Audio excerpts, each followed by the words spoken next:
Joe, welcome back. Thanks for joining us again, man. Thanks for having me, guys. I hope everyone's doing well. Excited to chat with you both.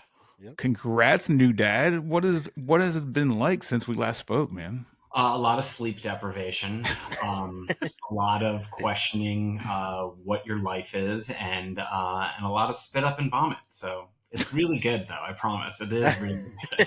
That's And good. and he's smiling when he says it, so he is telling the truth. Yeah. Yeah, Luckily, baby has been pretty healthy, and luckily, baby smiles a lot. So that's good. it's easy to see. He looks exactly like me, so it's pretty cool to see like a little version of you, which is That's nice. That's cool. that's awesome, man. I just overall congratulations on Thank you. everything, man. Yeah. Like the movie is phenomenal. Thank you. Appreciate Just that. everything, man. Yep. So let's talk about the big elephant in the room. Since Hell House is now streaming on Shutter, now we can officially talk about this. We had two castmates on recently. We had a roundtable discussion about it. I loved Hell House Lineage. Who did So you guys have on? I didn't catch that. we had Bridget back on, and we had what's her Elizabeth or name? Sierra? It was Vic- I forget what her name Victoria? was. Victoria? Victoria. Yeah, Victoria. Victoria. Yeah, Yeah. it was a V. I had it. Yeah. So we basically talked about everything. We have tremendous amount of questions about this because Still. yeah, there's a lot of stuff that's not answers still. So I like how Brandon said still. Still. Yeah, no, I mean, we still have a lot of questions that are just like hanging because it's like we like I still feel like there's still more that could be answered. Yep. yeah, So, I'd have to 1,000% agree. But with what was given to us, I loved it. yeah. The If I could change anything, I think we should have put it as found footage. But I understand why it was shot as a narrative because you really can't tie an entire timeline together in a behind a found footage film, which I completely understand and I love that aspect.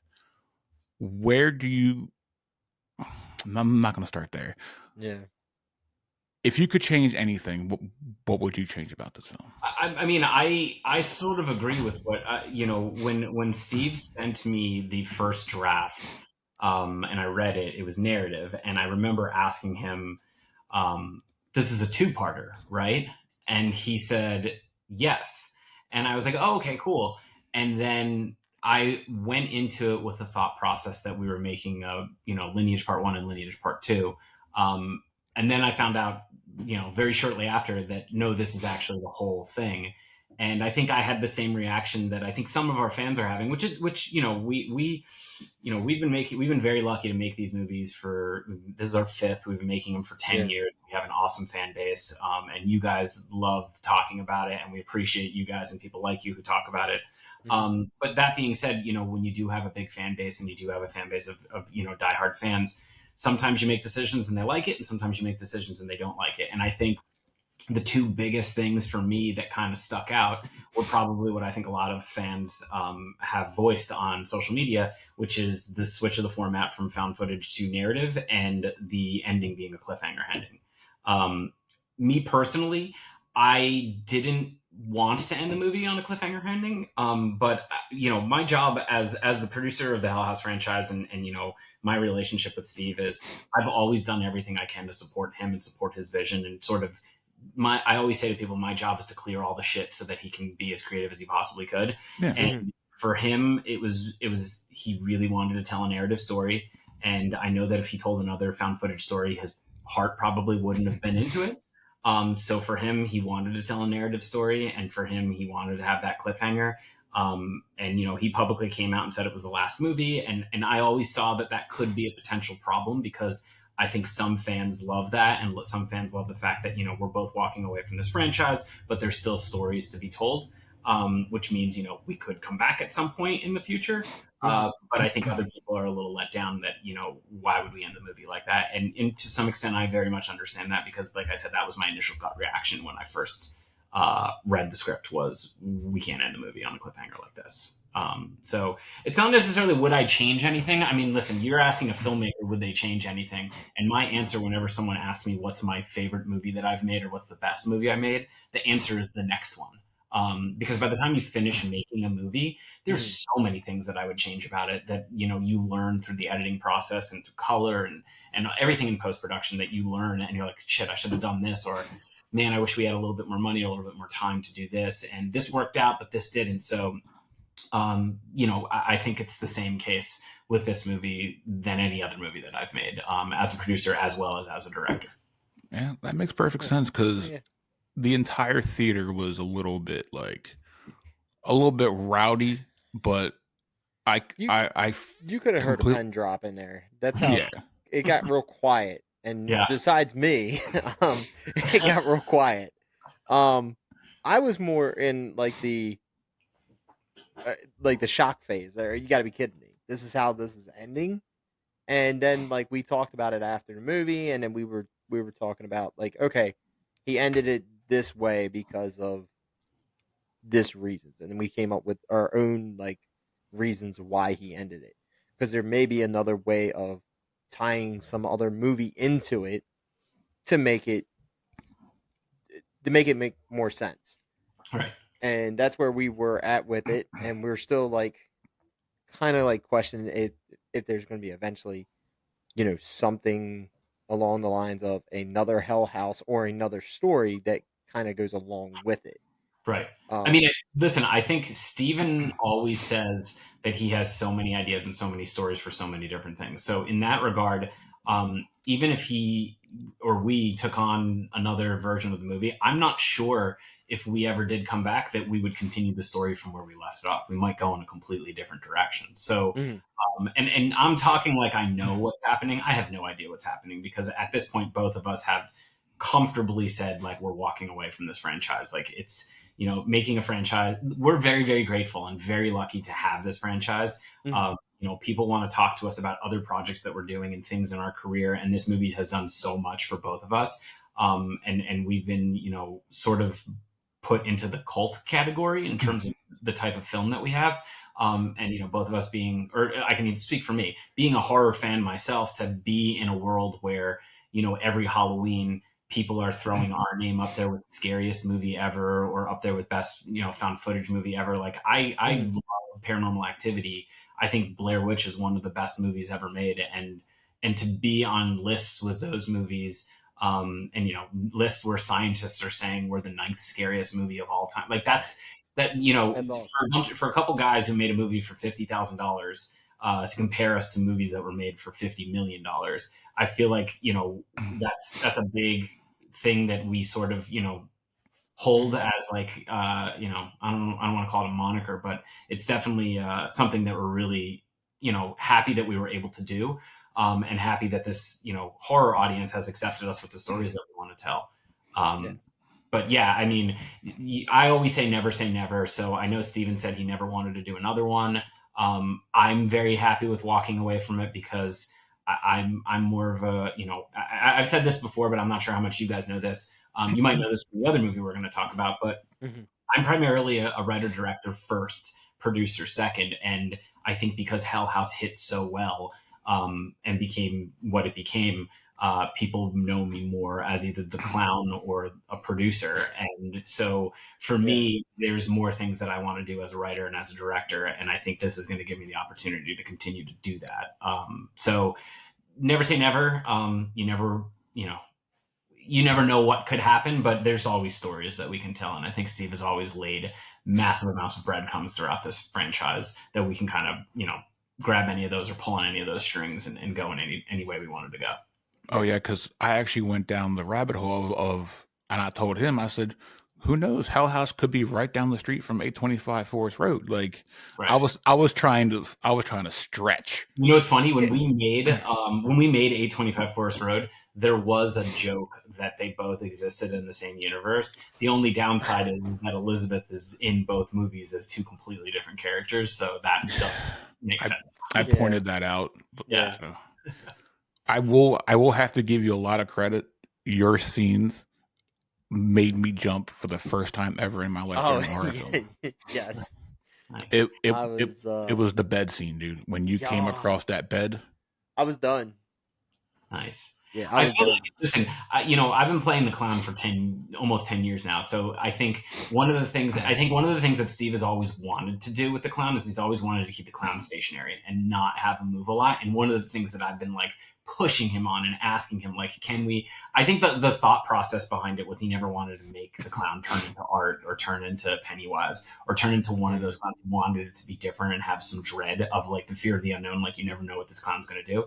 And I think Yeah. he's done a really good job of that. But like, yeah, I've always wanted to move. I've always wanted to be able to do more because you put me in that costume and I'm sitting there and all I'm doing is like he calls action and I do a different thing every single time. Most of the time he's like, no, no, no, yes, that works. But on this one, he let me do a lot of the things that I wanted to do and let me play with a lot of the stuff. So that was That's something awesome. that I got to at least, I don't know, bring some personality to a masked figure, I guess. Y- when the bed scene came up, I'm like, all right. I'm expecting. I was like, all right, he's gonna come across this bed, but then I wasn't expecting the way it happened. Like you seen the edge of the bed, and you're thinking, all right, he's gonna come across the bed, but then when that happened, you're like, oh, wait a minute, you didn't expect it to be that quick. Right. It Yeah, well, was it's like, funny. It's funny when we shot that.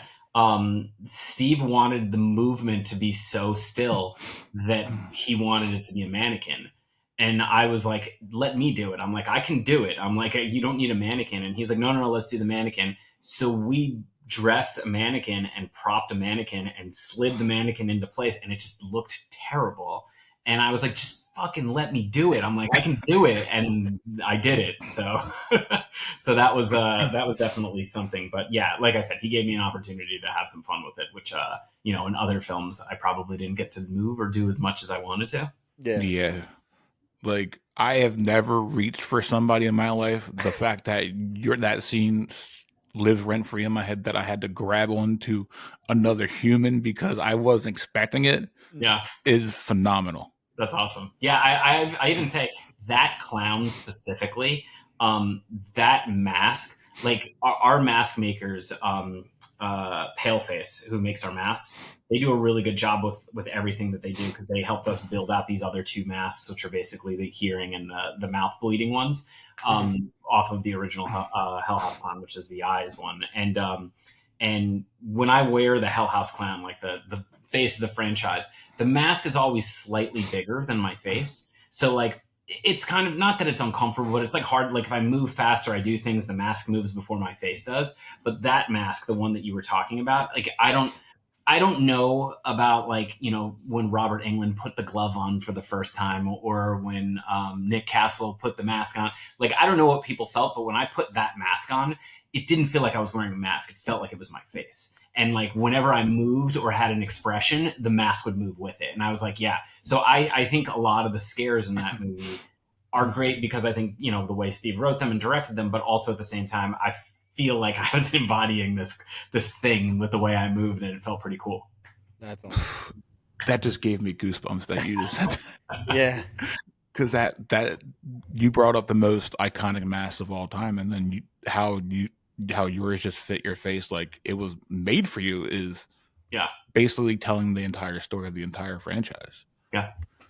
So, so one of my very hard hitting questions that I have for you here is: are you kind of glad that Hell House is over, so now you can move past your character and actually focus on what you like, the films that you want to put out now?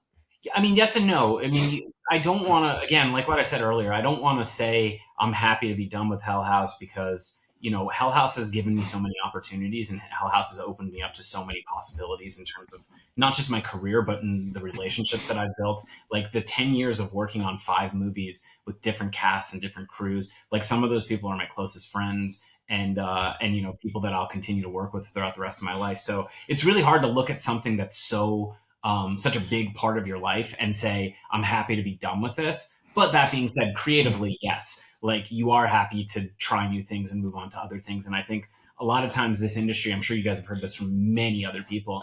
mhm, A lot of times in this industry, if you do something well, people expect you to continue to do that exact same thing and expect the same story, the same movie. Like, for instance, Steve has been kind of named the found footage guy.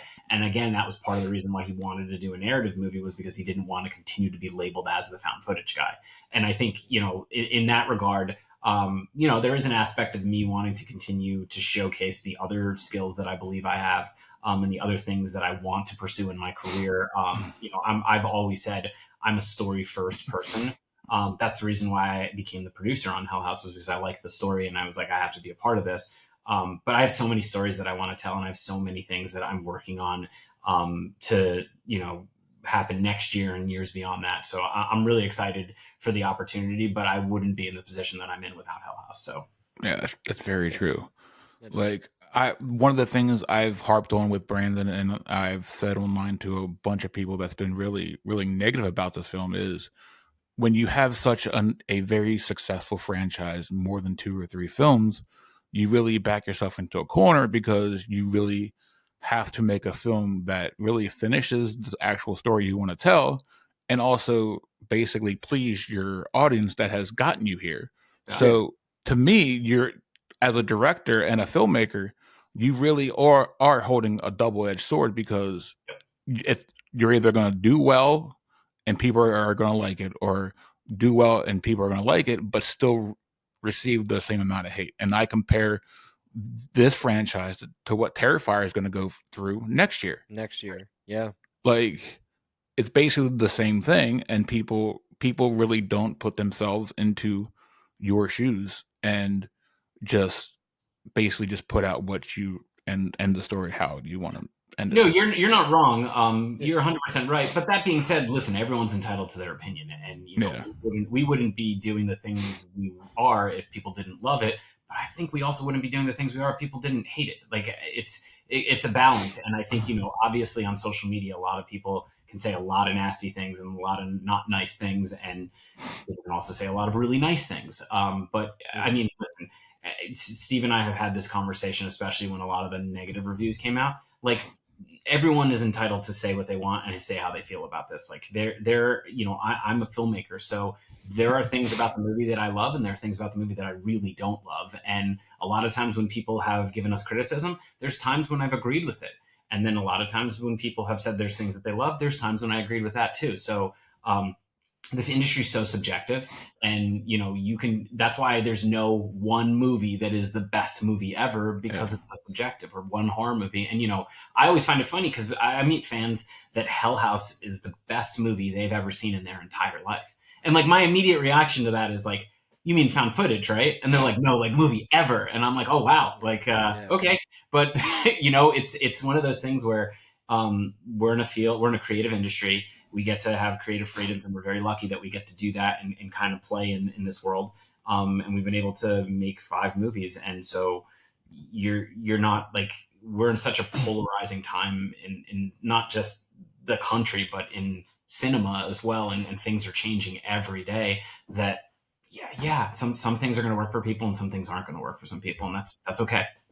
yeah. And how the internet is the most toxic place, the most toxic place Oh, on earth. It too. Like, It's true. It's well, true. I'm just saying, I mean, because you Yeah, guys if got you start hit. a fight, say something unpopular on any form of social media, you'll get a lot of response one way or the other. Yeah, or you you just guys get a got hate TMZ right article. away from the movie being from not found footage. Yep. It was right away. As soon as people started hearing that, everybody was like, "Well, this movie's going to be horrible," and it's like, you're not even giving this movie a chance before it even hits theaters.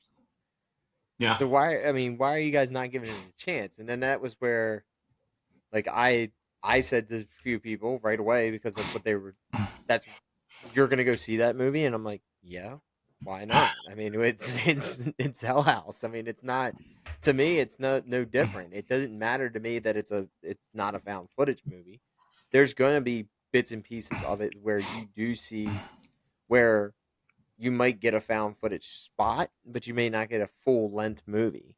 Right. And you got that with the phone. You Yep. had a you had a found footage spot with the phone, and everybody was like, "Well, that's not long enough." So what?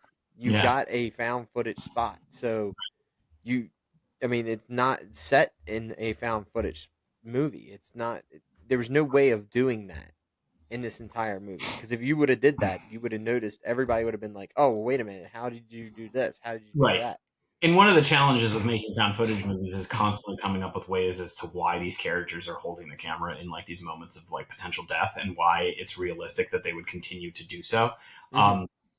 Just the way Steve wrote the scares for Lineage, there's no way he would have ever been able to pull off found footage with it, because it Nope. jumped too many perspectives and too many things. Like, you can't do dream sequences when you're doing a found footage movie. So, No. although there's one movie that did that I had a problem with, but I'm not going to say that. But that's one of those things where I think, again, not everyone's going to like what you do. Not everyone's Yeah. going to think what you do is great, and that's okay. Yeah, I will still fight Agreed. people who talk any amount of shit for Hell House. So Thank you. Yeah. I don't care about other people's opinions. Hell House will still be my number one franchise. I will always watch no matter what, and I don't care about other people's opinions.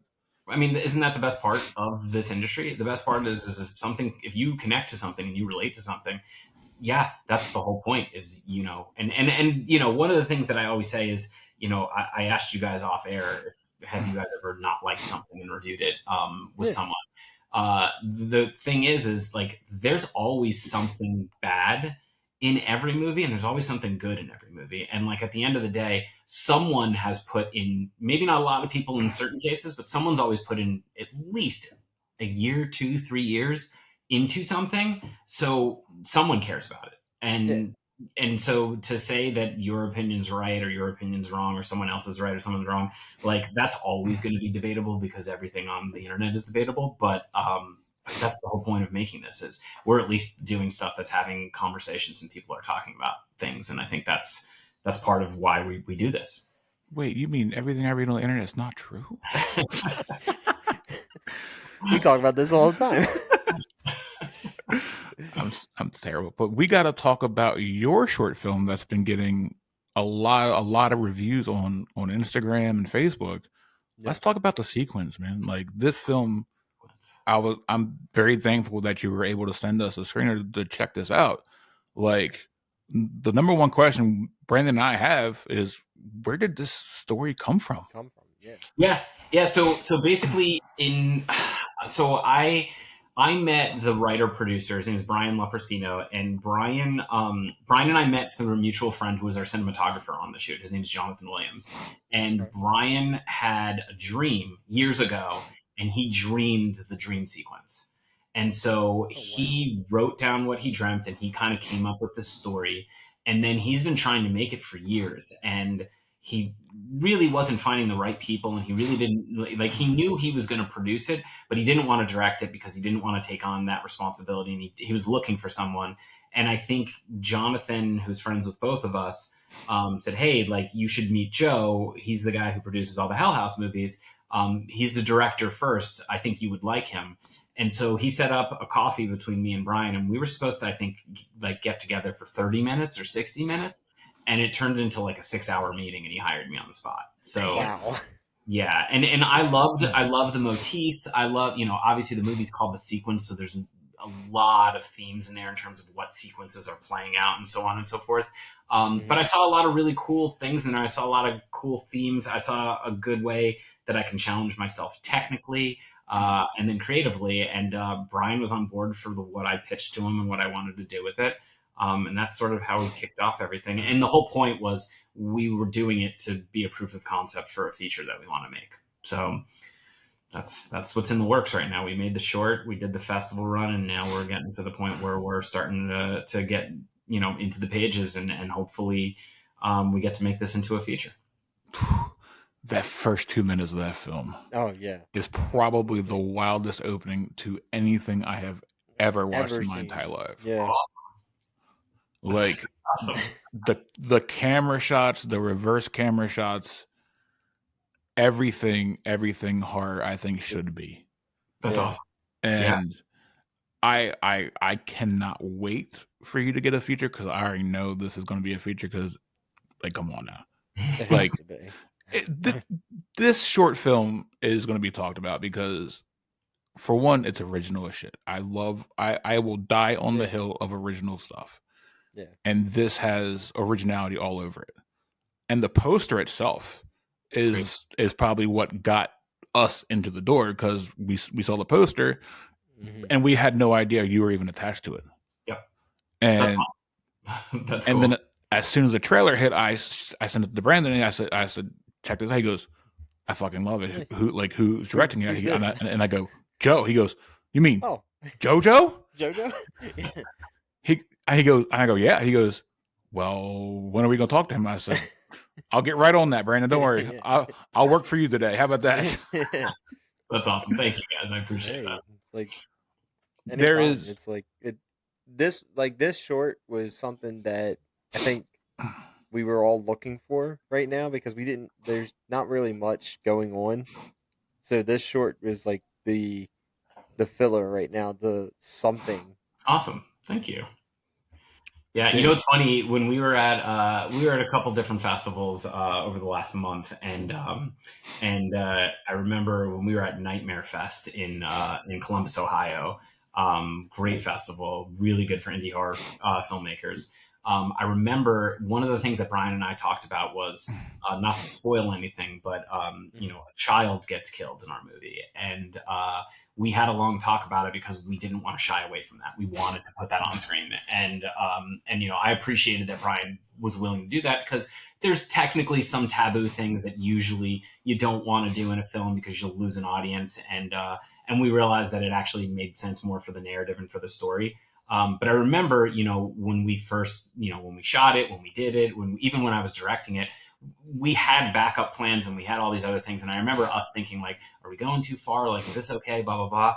When we went to Nightmare Fest, we were in a block of films that I'm pretty sure was the Kill the Baby block because my God, international films and even one American film, holy shit, like we thought we were pushing the envelope. So many people do some fucked up things. And so it was a cool reminder to be like, hey, listen, if you think you're doing something that's a little shocking, someone can always do something a lot more shocking than you can. Yeah. Luckily for us, I think, we didn't do the movie just for that one shocking thing. We did the movie for numerous reasons. And I feel like the story was strong. And I was able to work with really good actors and a great team that were able to really put together something and build a real good narrative. So I feel very fortunate that I had that opportunity. But yeah, we're definitely, whenever you think you're fucked up, there's a lot more people. There's something else out there. Somebody's like, oh, you think you're fucked up? I can level one up on you. Trust me. Yeah. Yeah. Like, And especially internationally, people, oh, in France and Japan, they got us beat by a long shot. I bet. But the fact that they had a Kill the Baby block on Yeah. a festival is It's kind of fucked pretty up in wild. itself. There is one shot of this film. I hope I'm not saying too much, but the dinner scene when the shot around, The Lazy Susan shot. Yeah. it is Yes. fucking amazing.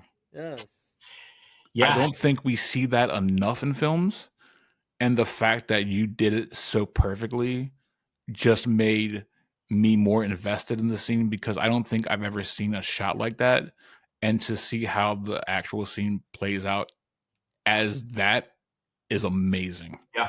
Yeah, that was in the script.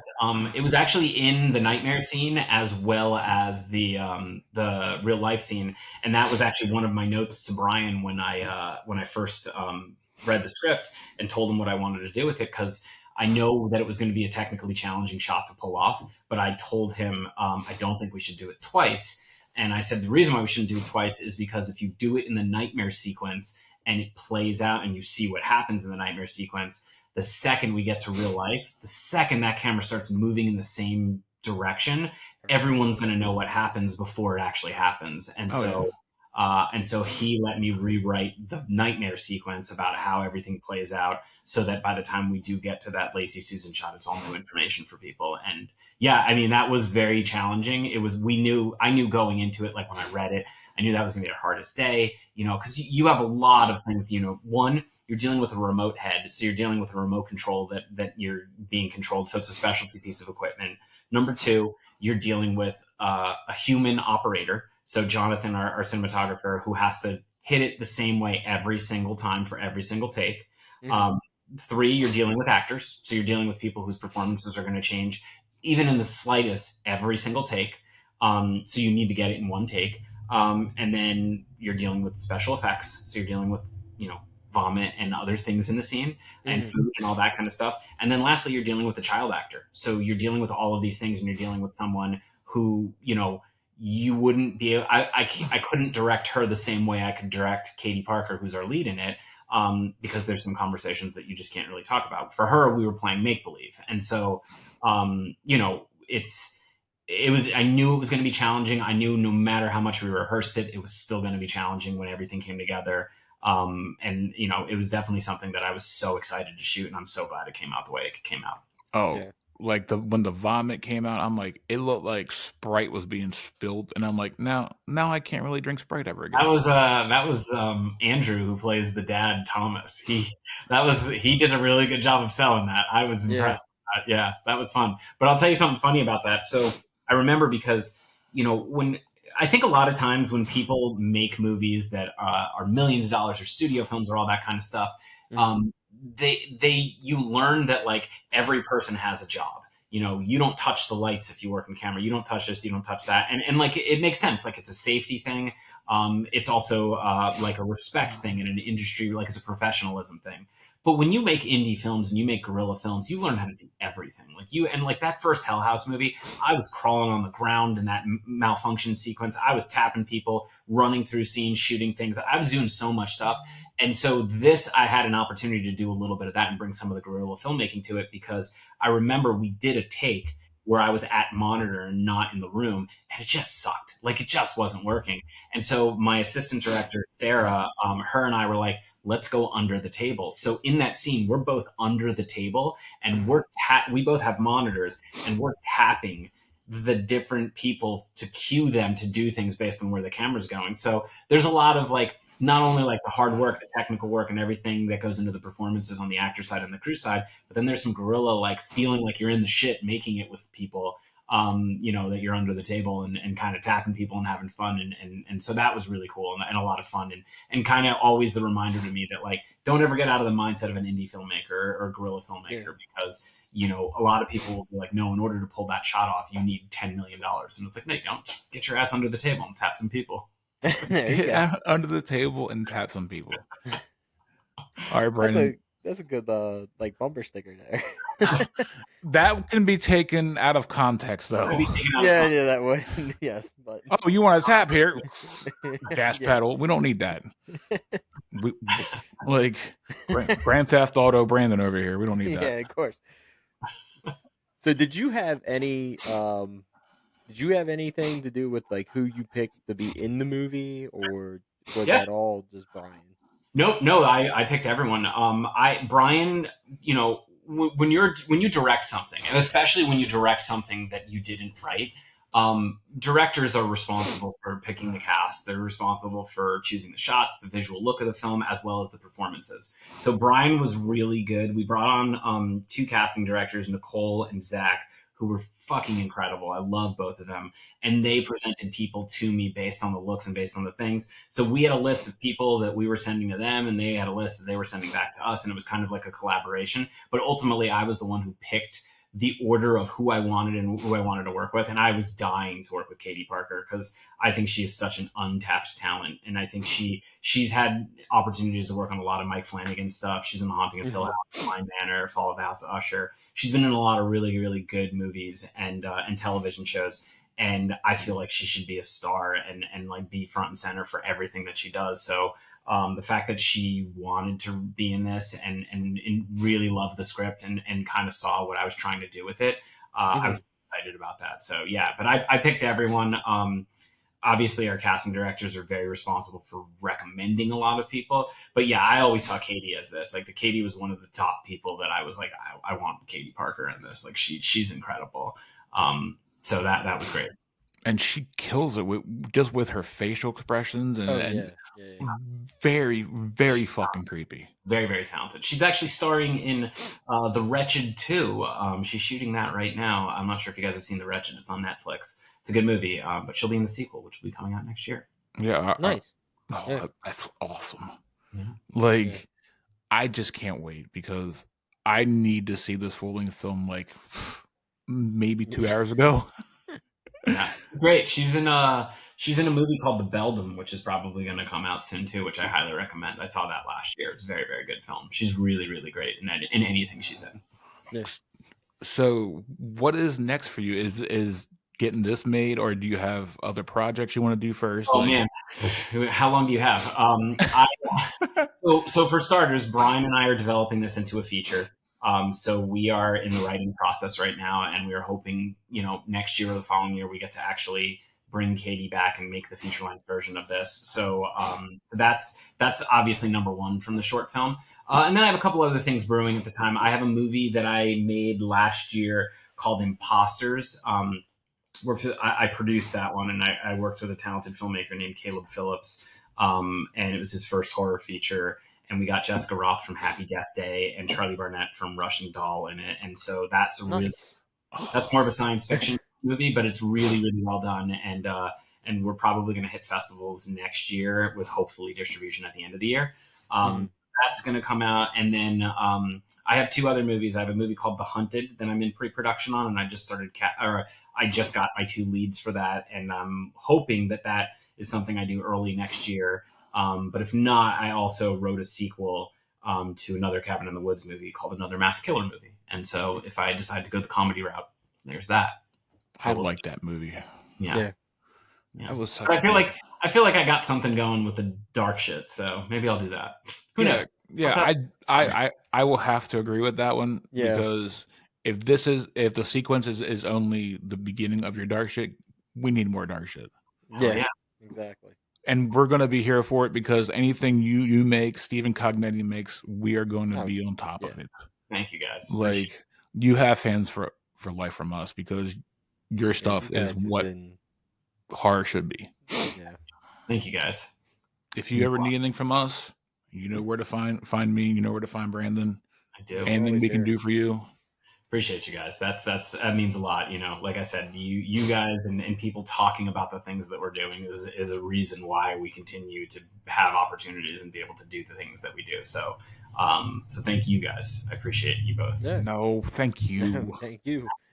Thank you for giving us the horror films that me and Brandon have been asking for like the last 5 years. Like, 5, 10, yeah, something like that. Now, I mean, I can't remember the last time I seen something that I wanted to see that Hollywood made. All right. No. wow, just call him out, Brandon. Yeah. All in Hollywood. Yeah. I'm gonna attach his phone number at the bottom of this episode. All the hate can go Email. toward Just him. email. Don't attach the phone number. Joe, I do have one more question. How long did it take you to do the short? Like how many days did we shoot, or how long was the like pre-production, post-production, all that kind of stuff? Both. Like, how long did it take you to shoot, and how long did it take you to? Sure. So Brian's original script was 25 pages. The final version of the movie is a little under it's about 1455 or something, and that's with credits. So, obviously, if you're keeping track, that means we cut a lot out. I think we got the script down to 23 pages. So we shot the 23 pages over 4 days. And again, a big part of that was because the Lazy Susan sequence took up a massive amount of one of those days. But I met Brian in January of 2024. We started pre-production shortly after that. We went into production in May of 2024, and it was done in August or September of 2024. Damn. Yeah. That's a quick process. Yeah, that was quick. Yeah. So when you guys actually make the feature film, are you guys just going to go off the original script, the actual full length of the script? Well, now, what kind of a person would I be if I gave you the answer to that question? I'm just asking. Yeah, come on, Justin. I'll give you this. There are definitely elements of there's themes and things in the short that could only be told in very, very, very, very minor parts because it is a short film and it is a proof of concept. There are things from the short that we are definitely going to elaborate on, but I believe that we are going to take the story in a direction that you guys will like. And I think it's one of those things where we have to basically, what we've been figuring out is what's the essence of the short. We don't want to just make the feature length version of that exact same story. But because even when you look at the successful short films that have turned into features, like Smile or Lights Out, very little from the short film carried over. The concepts carry over, but the characters were all new. A lot of things were changed. So we're kind of working through a lot of that right now. But again, I think the thing that I always say is the movie's about parenting. It's psychological. It's about dread.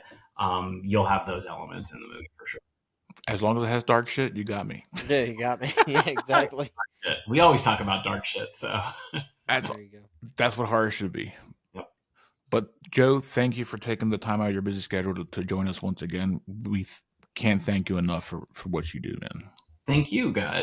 Again, I keep singing your praises. Thank you guys for having me on. Thank you for continuing to have me on, and thank you for watching and talking about the stuff that I'm making. So I couldn't be more thankful for you guys doing what you're doing, and I hope you guys continued success as well. Thanks, Hey, man. no I problem. Thank you. appreciate it, man. Appreciate it. Anytime you need us, you know where to find us, man. Thank you. Yep. Of course.